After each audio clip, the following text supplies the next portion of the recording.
जय श्री कृष्णा दोस्तों, स्वागत है आपका हमारे नए वीडियो में। और ये वीडियो बहुत देर से आई, इसके लिए माफ़ी चाहेंगे हम। पिछले वीडियो में हमने अध्याय 1 पूरा कर दिया था। अगर आपने नहीं देखा तो अध्याय 1 की प्लेलिस्ट आपको डिस्क्रिप्शन में मिल जाएगी। और अब हम जानेंगे अध्याय 2 में क्या बातचीत होती है अर्जुन और कृष्ण के बीच में। तो चलिए दोस्तों, शुरू से शुरुआत करते हैं।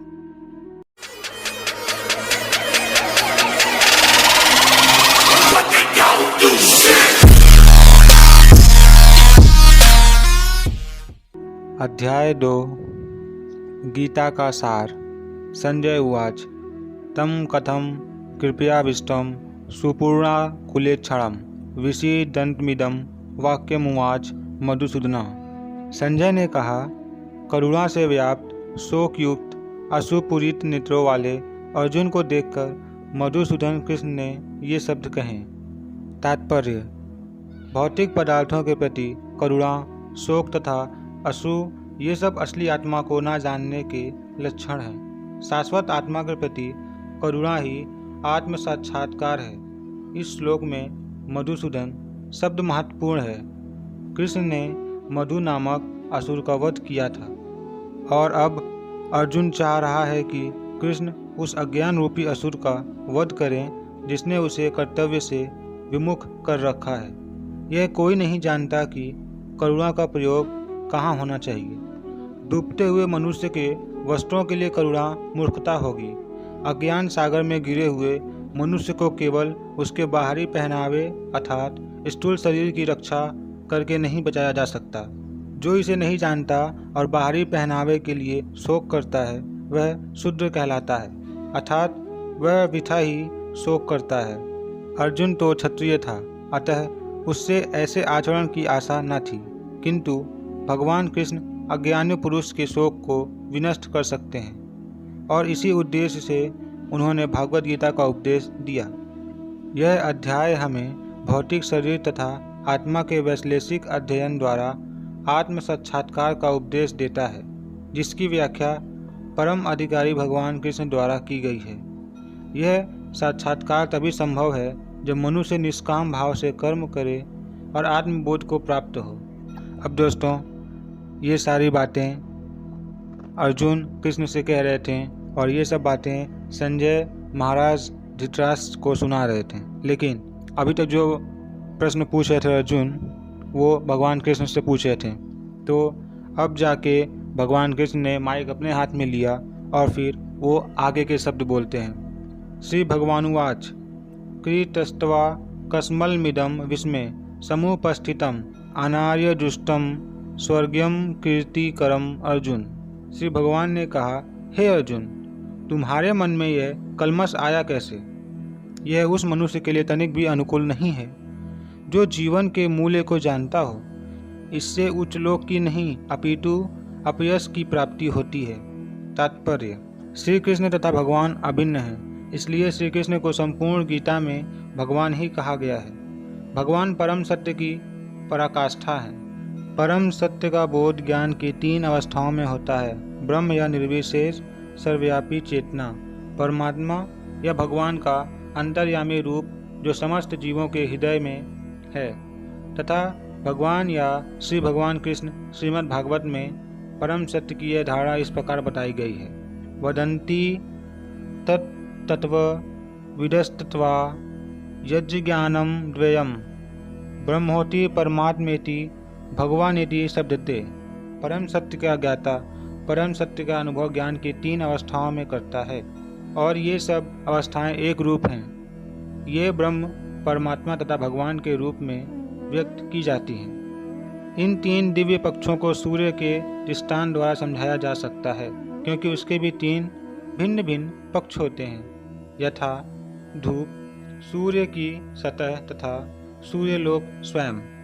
जो सूर्य के प्रकाश का अध्ययन करता है वह नौसिखिया है।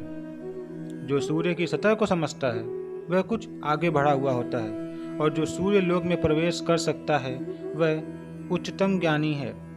जो नौसिखिया सूर्य प्रकाश, उसकी विश्वव्याप्ति तथा उसकी निर्विशेष प्रकृति के अखंड तेज के ज्ञान से ही तुष्ट हो जाता है वह उस व्यक्ति के समान है जो परम सत्य के ब्रह्म रूप को ही समझ सकता है। जो व्यक्ति कुछ अधिक जानकर वह सूर्य गोले के विषय में जान सकता है, जिसकी तुलना परम सत्य के परमात्मा स्वरूप से की जाती है।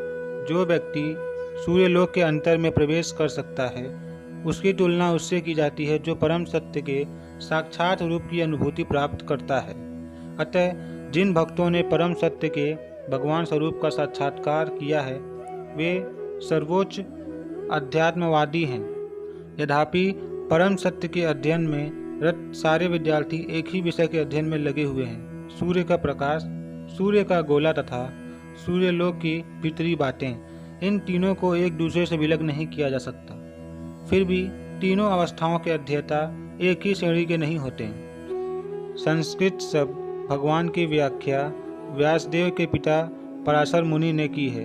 समस्त धन, शक्ति, यश, सौंदर्य, ज्ञान तथा त्याग के युक्त परम पुरुष भगवान कहलाता है।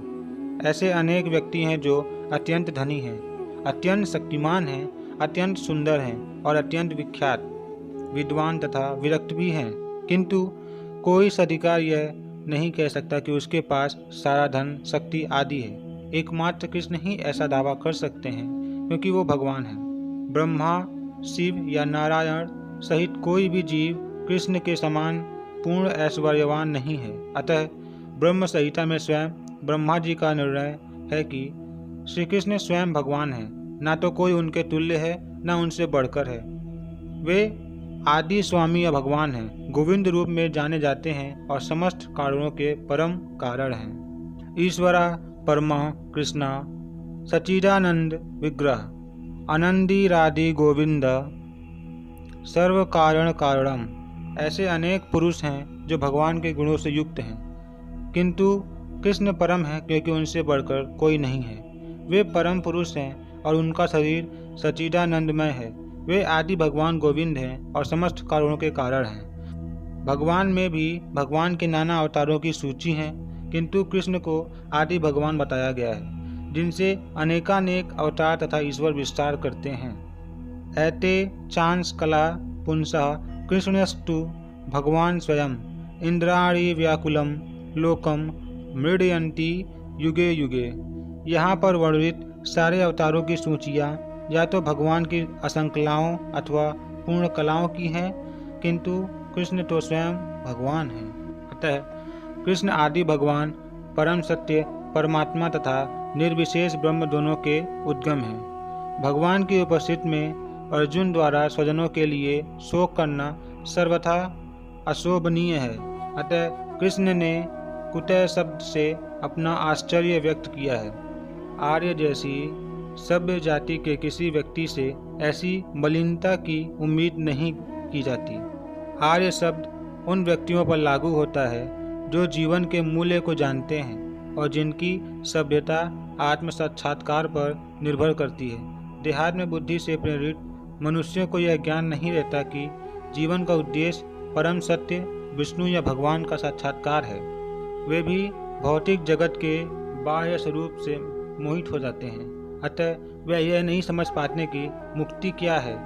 जिन पुरुषों को भौतिक बंधन से मुक्ति का कोई ज्ञान नहीं होता वे अनार्य कहलाते हैं। यद्यपि अर्जुन क्षत्रिय था, किंतु युद्ध से विचलित होकर वह अपने कर्तव्य से गुमराह हो रहा था। उसकी यह कायरता अनार्यों के लिए ही शोभा देने वाली हो सकती है। कर्तव्य पथ से इस प्रकार का विचलन न तो आध्यात्मिक जीवन में प्रगति करने में सहायक बनता है, न ही इससे इस संसार में ख्याति प्राप्त की जा सकती है। भगवान कृष्ण ने अर्जुन द्वारा अपने स्वजनों पर इस प्रकार की करुणा का अनुमोदन नहीं किया। तो हे दोस्तों, आज के वीडियो में बस इतना ही। उम्मीद है आपको वीडियो पसंद आई।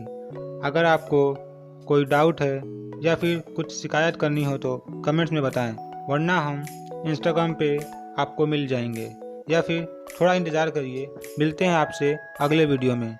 और लास्ट में प्रेम से बोलिए राधे राधे।